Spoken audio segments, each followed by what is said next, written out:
Manolotra ny araba sy ny firarintsoa atsika rehetra amin'izao anio izao.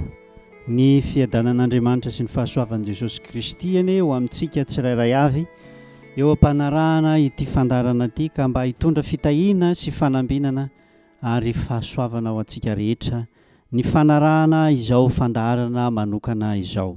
Miarahaba manokana ny mpanaraka tsy tapaka ity fandarana sy ity onjam-peo ity ary manasanao mba hanaraka hatramin'ny farany ihany koa izao fotoana manokana izao.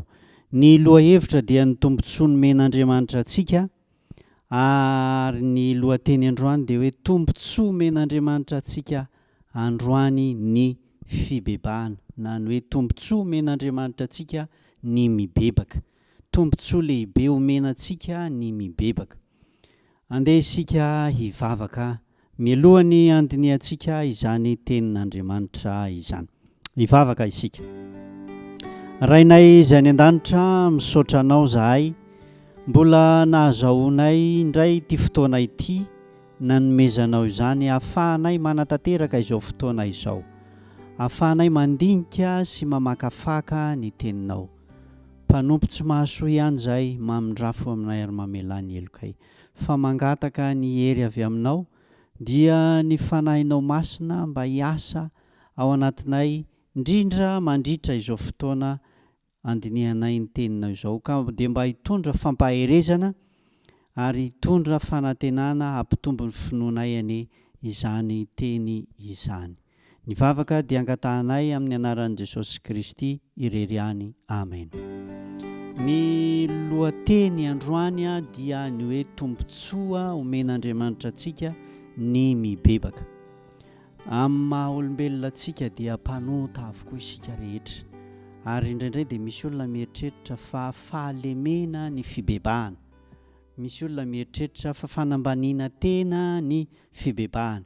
Ny famaritana azy, ny atao hoe mibebaka dia miova fijery, manavao ny toetra mampanahy, manavao ny fijery, manavao ny toetrantsika, manavao ny fieritreretana, manavao ny fieritreretantsika isan'andro ary manavao ny fomba amam-panao. Izay ny atao hoe fibebahana. Tombontsoa omen'Andriamanitra antsika izany, satria isika rehetra dia mpanota avokoa, fa izay mpanota mibebaka ka mahazo famelan-keloka no handova ny fiainana. Andeha ary tsika ho jerentsika, misy dingana ambaran'ny soratra masina ny amin'ity atao hoe fibebahana ity. Inona avy ny zavatra tsy maintsy tokony ho hita mba ho tsampanao fa tena mandalo fibebahana tokoa ianao. Soratra masina dia mamaritra zavatra efatra farafahakeliny izay anehoana ny tena hoe ahoana marina ny tena fibebahana ankasitrahan'Andriamanitra. Ny voalohany dia mila mandiny tena aloha isika, hoe isika ve mbola ao sa efa tsy ao intsony, mbola ao amin'ny Kristy sa tsy efa tsy ao intsony, mbola mino an'i Kristy sa tsy mino intsony. Andeha jerentsika ao amin'ny Korintianina faharoa, toko 7:1-5. Epistily ho an'ny Korinto, toko faharoa ny andininy Epistily faharoa ho an'ny Korinto, toko 7:ny 5. Korintianina faharoa, toko 7:5.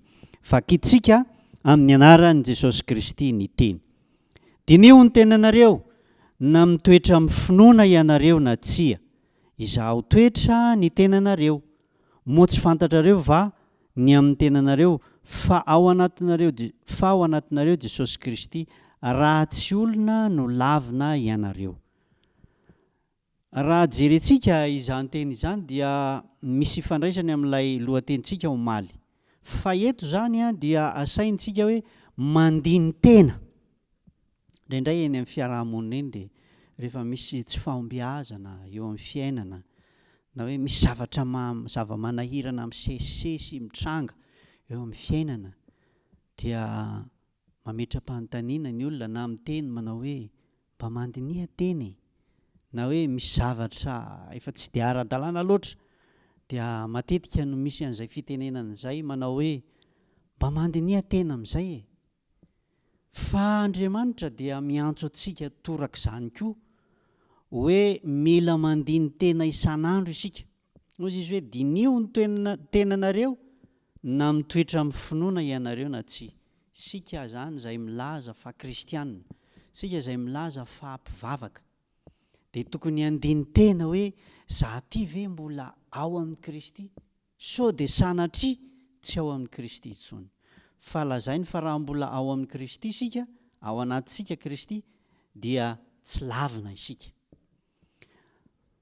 Zay zany no zavatra jerena voalohany. Ny olona atao hoe mibebaka zany a dia olona mandiny tena aloha, ary rehefa mahatsapa izy, rehefa mandinika ny tenany ka mampitahany fiainany amin'i Jesosy Kristy, dia atsapa izy fa tsy mitovy amin'i Jesosy Kristy, ary latsa-danja lavitra. Amin'izay fotoan'izay izy a dia mahatsapa fa meloka. Zay zany ny dingana faharoa, ny fanekenao fa meloka ianareo, meloka ianao. Zao no ambaran'ny mpanoratra ny Salamo. Ao amin'ny Salamo faharoa amby telopolo ny andininy fahadimy. Salamo a faharoa amby telopolo ka ny andininy fahadimy. Zao no ambaran'ny soratra masina.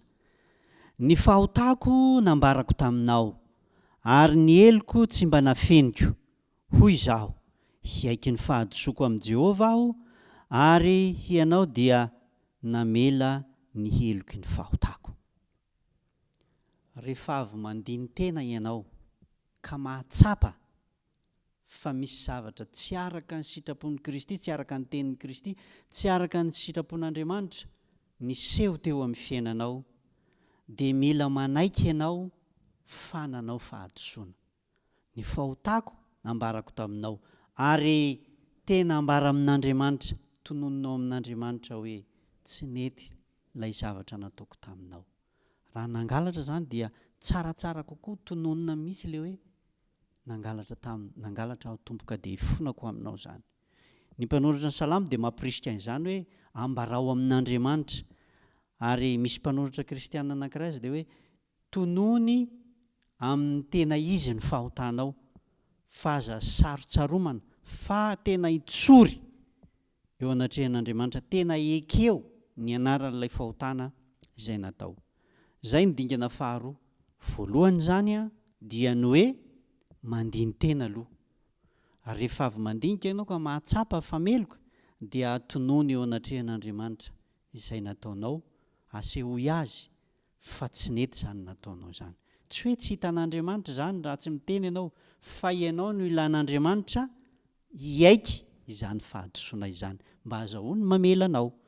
Ao amin'ny dingana fahatelo, ny fibebahana tena izy a dia mahafoy ny fahadisoana izay natao. Ao amin'ny ohabolana toko fahavalo amby roapolo ny andininy fahatelo amby roapolo. Ohabolana toko fahavalo amby roapolo ny andininy fahatelo amby folo. Ohabolana toko fahavalo amby roapolo ny andininy fahatelo amby folo. Izay manafina ny fahotany tsy ambinina, fa izay mitsotra ka mahafoy azy no ahazo famindram-po. Mandiny tena ianao zany, dia rehefa avy nandiny tena ianao dia mahatsapa fa misy fahadisoana, dia hoentinao amin'Andriamanitra, tononinao hoe ty Andriamanitra ny tena nataoko fa tsy nety. Ary manarak'izay a dia mila afoinao zany, mila afoy. Raha tsy zany dia tsy ho azo ny famindram-po, fa mila afoy zany lay fahadisoana ny ekena, dia afoy zany. Ary rehefa afoinao zany, sady nitsorinao no nafoinao, dia azo famindram-po ianao. Teny fampanantenana, teny fikasana, na inona na manahoana fahalebiazany, na manahoana faratsiny, rehefa manao an'ireo dingana ireo ianao a dia mahazo antoka. Zay moa ny ambaran'ny epistily nosoratan'i Jaona voalohany toko voalohany andininy fahasivy, manao hoe raha miaiky ny fahotantsika isika dia mahatoky sy marina izy fa hamela ny fahotantsika ary hanadio antsika ho afaka amin'ny tsy fahamarinana rehetra. Tiany ambara dia izao, efa nanome toky Andriamanitra hoe mahatoky tokoa izy, zany hoe tsy miova amin'ny teniny meny Andriamanitra, fa rehefa ianao mitsotra ka mibebaka ka mahafoy, dia tanterahan'Andriamanitra ny teny efa nampanantenana ianao. Zay le dikan'ilay hoe mahatoky izy fa raha miaiky ny fahotantsika isika dia hamela ny fahotantsika izy. Ny dingana manaraka dia izao, rehefa vitanao zay, rehefa mahafoy ianao dia tokony hangataka amin'izay ianao hoe Andriamanitra ho avelao. Ao amin'ny Salamo 5 ny 2 Salamo 5 dia ny 2 sasao madio aho mba ho afa-keloka ary diovy aho mba ho afa-pahotana. Salamo 150 ny 2 sasao madio aho mba ho afa-keloka ary diovy aho mba ho afa-pahotana. Ny tena farany dia ity. Ao amin'ny Romanina 12 rehefa vitanao ny hoe nandiny tena, niaiky ny fahadosoana, nafoy ilay fahadosoana, nangataka amin'Andriamanitra ny dingana farany amin'ny tena atao hoe fibebahana, ny tena atao hoe mibebaka zany, dia arak'ilay famaritana tery aloha hoe miova fijery, manavao. Dia hitantsika ao amin'ny Romanina 12 ny 2 Romanina 12 ka ny 2. Ary aza manaraka ny fanaon'izao tontolo izao, miovao amin'ny fanavaozana ny saina, hamantaranareo ny sitrapon'Andriamanitra dia izay tsara sady akasitrahana no marina. Izay tsara sady akasitrahana no marina. Inona ny tiany ambara? Ny dingana farany amin'ny fibebahana zany dia ny hoe miova ho amin'ny fanavaozana ny saina.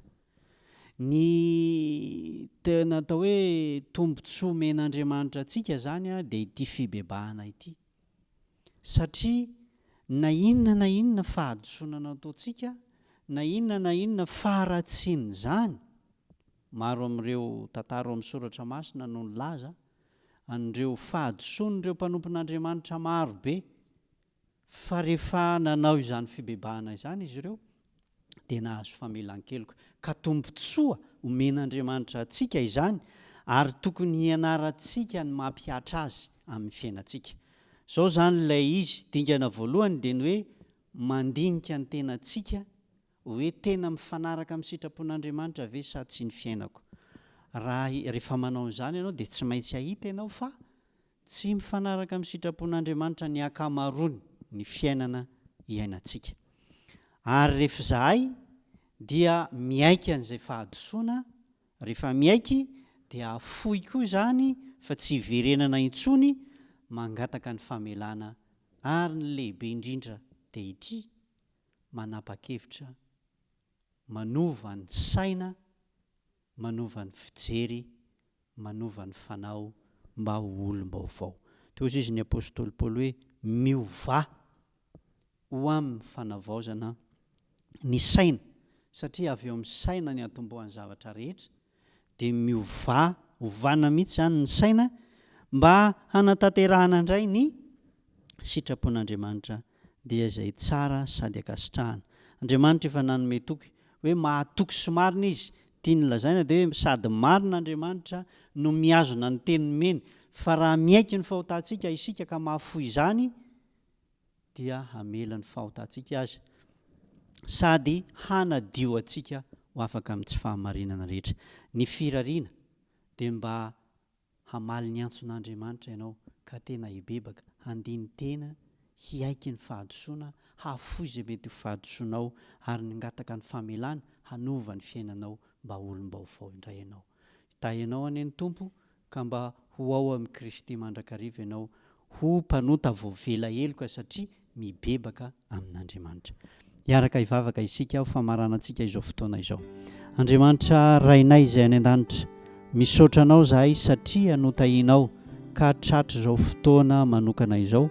Ny anaranay ny fototra lehibe dia ny andraisanay famelan-keloka dia ny fibebahana izany.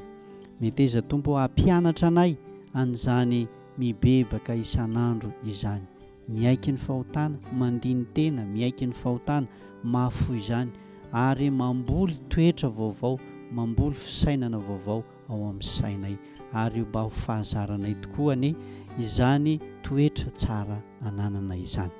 dia ho anao rery ihany ny voninahitra mitahi ny mpanaraka izao fandaharana izao, na ny mpanatotosa na ny mpiaino na ny mpijery ity fandaharana ity, dia engany ho kasihinao amin'ny fomba manokana ka mba ho tonga ho amin'ny fibebahana marina ny tsirairay avy. Dia ho anao rery ihany ny voninahitra ho aminay rehetra ny fiadananao sy ny fahasoavanao, amin'ny anaran'i Jesosy Kristy no angatahanay izany vavaka izany. Amen.